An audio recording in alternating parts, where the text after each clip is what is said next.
Hey, greetings everyone. Happy Monday. It's Glenn Kellaway coming to you from the basement. I just wanted to show you guys some albums that I picked up on the weekend and talk about the bands and artists a little bit. Had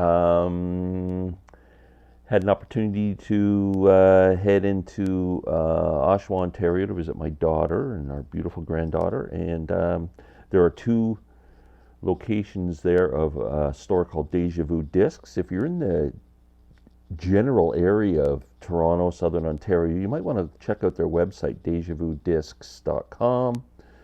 Um, they have a pretty good selection of CDs, and you can put stuff on order online. I don't know if they'll ship it or not. You have to pick up, I think, but definitely the prices are good, and they have a pretty good selection of discs, so check it out. First off, something I got from Amazon a few days prior to the weekend.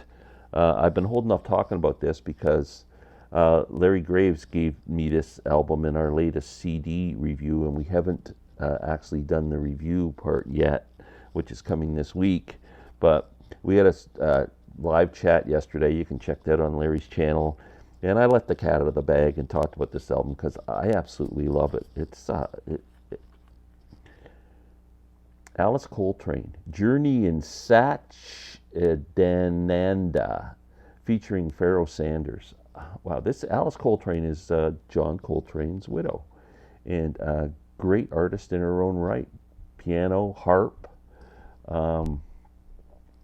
This is my first exposure to her music, and I absolutely just loved it. Now, first listen, kind of went, no, I don't know if I was paying enough attention to it, and then the more I started to delve into it, I couldn't stop playing it. This is turning into one of my favorite jazz albums of all time. Now, there's a big influence on East Indian music in this album, so I love that type of music. So mix that in with jazz, and you've got me hooked. So yeah, fantastic album, especially the last song, Iris and Osiris. 12 minutes is just, it's absolutely just like mesmerizing good. The musicians on this album, there's Alice there.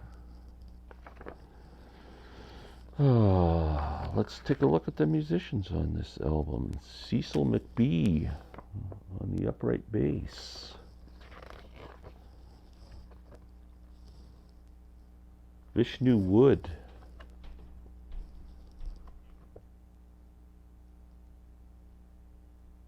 Judesy or something. I'm sorry, I'm reading it backwards.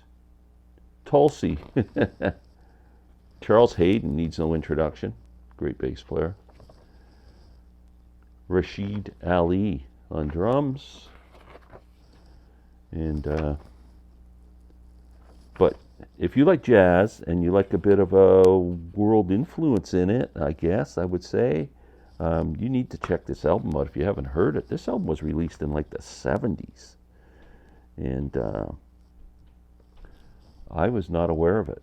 And fantastic. I'm going to look for the vinyl too. But thank you, Larry, for turning me on to this. And fantastic album. Next, if you watched my recent video, Enjoying Cake with Kate Bush, I had picked up this album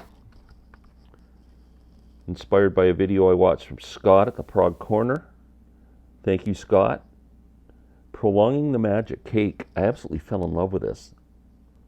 Alternative rock band from the 90s, I think. I think it's the 90s. I hope I got that right. Anyway, fantastic album. Absolutely loved it. Another one I can't stop playing. Between that and Alice Coltrane, they've taken up a week of playing.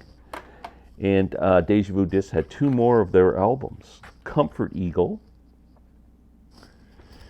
and Fashion Nugget. Now, I played both of these last night. This one's interesting. Opening track's called Frank Sinatra. You know what a fan I am of crooner music. They do a cover of the Gloria Gaynor disco hit "I Will Survive," and it is pretty cool. It's I don't know how to describe it, but then it comes in with the great guitar licks and stuff. It's really cool. I thought it was fun. Italian Leather Sofa song I absolutely love. That's my favorite song on the album so far. Cake, if you're not into them but you like alternative rock music, check them out. I know I'm late to the party and everybody's probably saying, yeah, but, yeah, thanks, Tips. But yeah, I listened to this one last night, Comfort Eagle. Very good. There's a couple of songs where they kind of rap to rock music in a bit, but they're probably my least. I'm not a big rap guy, but great inventive band, really cool. Ziggy Marley. I saw Ziggy Marley with open for Tedeschi Trucks a couple of weeks ago and was really blown away by how good he was. And I'd never bought any Ziggy Marley albums, although I like reggae, love his dad.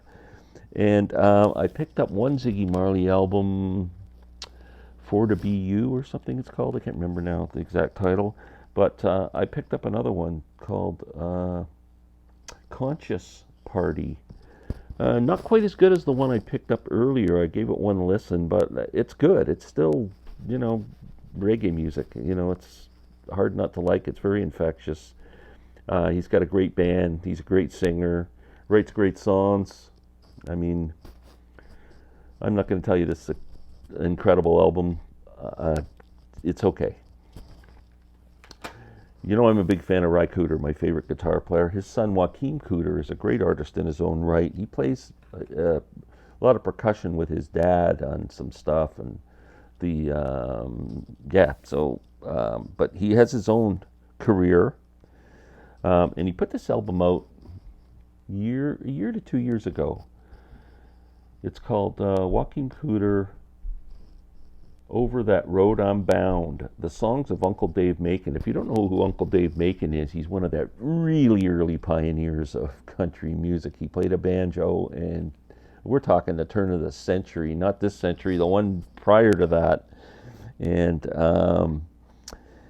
so what Joaquin did is take all these songs, change the melodies up a little bit to suit him, and lyrically brought it more up to a current standard, and came up with a pretty good album. There's Joaquin there too. It's very rootsy. If you want just like on a rootsy, cool listen, this is a really good record. Joaquin plays, his chief instrument is called Mabira. It's an African thumb piano. It's a weird little device, but check Joaquin out. It's an interesting listen if you like roots music. Okay. Last but not least, Uncle Tupelo. I've never really paid attention to Uncle Tupelo, and I saw a video. I wish I knew who showed some of their albums, and I went, I got to give them a listen because I'm a fan of Sunvolt, where one of the original leaders of Uncle Tupelo came from. They're an old country band. And the two chief guys, were Jay Farrar and Jeff Tweedy. Now, they had a bit of a falling out, and Jeff Tweedy left and formed Wilco, which is a pretty popular band. But I am not a big Wilco fan.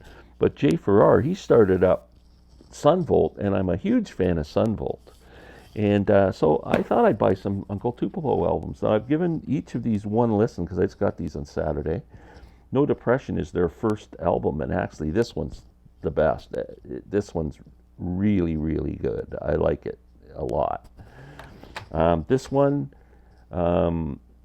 it's got some good songs on it. Didn't like it as much as the other one, so I'm still going to get used to it. It's still good. I love their vocals. I love the instrumentation, and they're just really, really good band. What else? That's it. So, I hope everyone enjoys their day. I'm expecting a delivery today from Amazon, so I'm probably going to be back tomorrow morning with another video. I got an Amazon warehouse find. Pretty excited about. Thumbs. Thank you all for supporting me. I only need 50 more subscribers to hit 2,000, so please tell your friends, tell your neighbors, Give them $5 to subscribe to my channel, whatever you need to do. Thanks so much. Take care.